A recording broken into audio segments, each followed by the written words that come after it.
Hey, what's going on? Ryan Nolting here, talking music, talking Rock and Roll Hall of Fame again. We're going to continue our rant a little bit on the Rock and Roll Hall of Fame. And I'm doing this because we got so many comments, and there's some bands I forgot to mention that I completely agree with. I'm also going to clarify a couple things from some other people's comments. What does the Rock and Roll Hall of Fame have against jam bands, right? I mean, how many times does Fish have to crisscross the country and play multiple nights at large amphitheaters and stadiums, before they get any recognition? They've been around for 35 years. They've had great albums, again, sold out tours, Red Rocks, The Gorge, Atlantic City Beach. I mean, playing multiple nights at large amphitheaters. Widespread Panic, the same thing.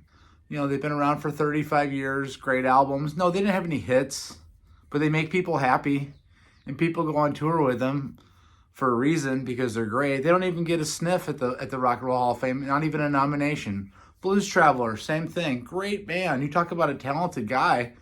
I mean, John Popper's the best harmonica player, to the point when they opened up for the Rolling Stones in like around 2000 or 2001, and Keith Richards said, "Yeah, this John Popper guy, we should bring him up, Mick." And Mick said no. Mick said no, he plays harmonica too well, and he doesn't want to have to compete with that. Kansas. I mean, Kansas has been around for 50 years. They've had number one hits. They've had hits in multiple decades. Styx, the same thing. They've had a top 10 hit in 3 different decades, the 70s, 80s, and 90s. They make people happy. They still do the amphitheater circuit every summer. They're still together. They're still putting out good music. Their last album was awesome. Check out the last album. I want to call it, say, Crown of Creation or something. It's awesome. Megadeth. Metallica gets the nod, right? Metal has been undervalued in the Rock and Roll Hall of Fame. I mean, it took forever for Black Sabbath to get in. Metallica kind of got in because they're the it band as far as the Rock and Roll Hall of Fame is concerned when it comes to metal. Megadeth is very intelligent music. It's very sophisticated heavy metal and thrash. They're pioneers. They've been around for 40 years. Motley Crue, say what you want. I'm not a huge Motley Crue fan, but they do stadium tours. Whitesnake, same thing. They've been around since the 70s, making people happy in the still of the night. Here I go again. I mean, it's overground how popular they got from that 1987 album. But, I mean, being that popular is good, right? Making people happy is good. These guys are getting older. They want some recognition, too. Toto. How good of a musician do you have to be to get in the Rock and Roll Hall of Fame? Steve Lukather is one of the greatest guitar players of all time. Jeff Porcaro might be the best drummer that's ever played in a rock band. The compositions alone. Right? Did you know that Steve Porcaro wrote Human Nature that ended up on the Michael Jackson Thriller album? Did you know that the guys in Toto played most of that music, including the drums on Beat It, the guitars on Beat It, other than the Eddie Van Halen solo? Toto should be in the Rock and Roll Hall of Fame. Ronnie James Dio. So a couple years ago, they got it right, and they put in Randy Rhoads just as a contributor, right? He was only on the 2 Ozzy albums, and he was on some pre-Come On Feel the Noise, Quiet Riot stuff, and then he passed away. I think you could do the same thing with Ronnie James Dio. How great of a voice is that? By the way, watch my show, The Outsiders, and my show on Ronnie James Dio. Subscribe to my channel. Like this video. Send more comments. It really means a lot to me. We just passed 100 subscribers, which I know in the YouTube world isn't that much, but it means a lot to me. It means that we're reaching out to people, and people are responding and liking this content. And I really, really want to thank you guys. Ronnie James Dio, he did the 3 great albums with Rainbow, right? The one with the Man on the Silver Mountain, Rainbow Rising, and Long Live Rock and Roll. He gets fired from that band. He goes to Sabbath. There's 2 great albums, Heaven and Hell and Mob Rules. You know, leaves that band. Does stuff with Dio. Holy Diver and Last in Line in particular. Sacred Heart. Ronnie James Dio needs to be in. Not necessarily as Dio, not necessarily as Rainbow, but as himself. He was a force of nature, one of the greatest voices of all time. You know, one of you all said,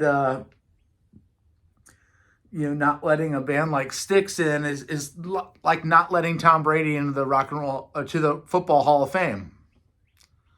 You know, I mean, what does a guy need to do, especially when you have new incoming bands that seem to like The Rock wants to put the Foo Fighters in immediately, right?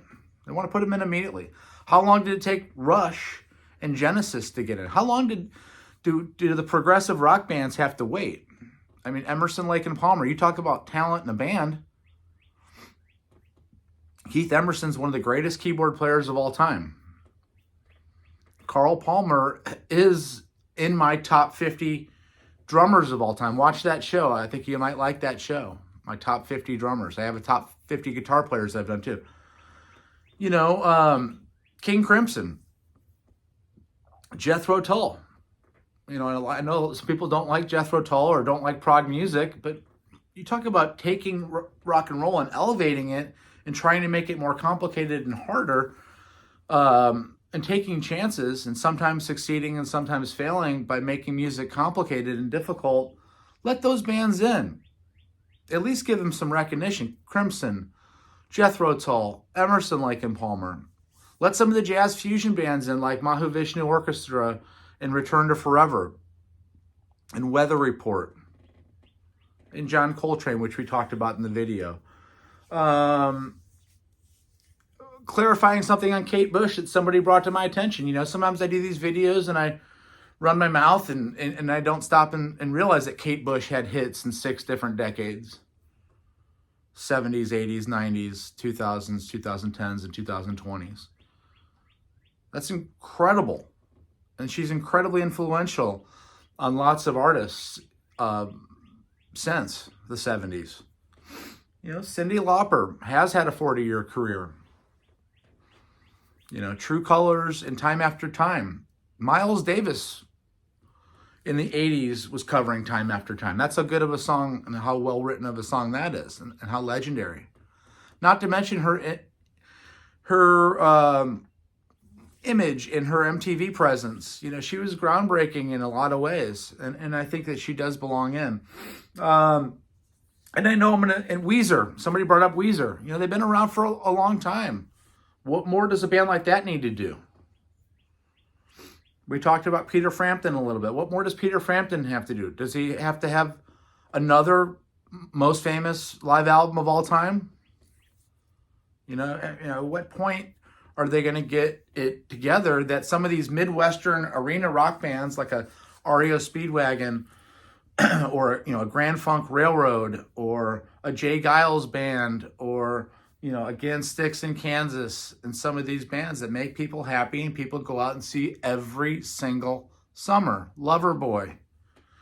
You know, I can go on and on again. Pat Travers. Thanks for watching my channel. Thanks for letting me do this forum and talk to y'all. And I hope you enjoy it. Let me know what I'm doing well. Peace out. Let me know if you have any suggestions for shows. Keep the comments coming. Love you guys. Thank you.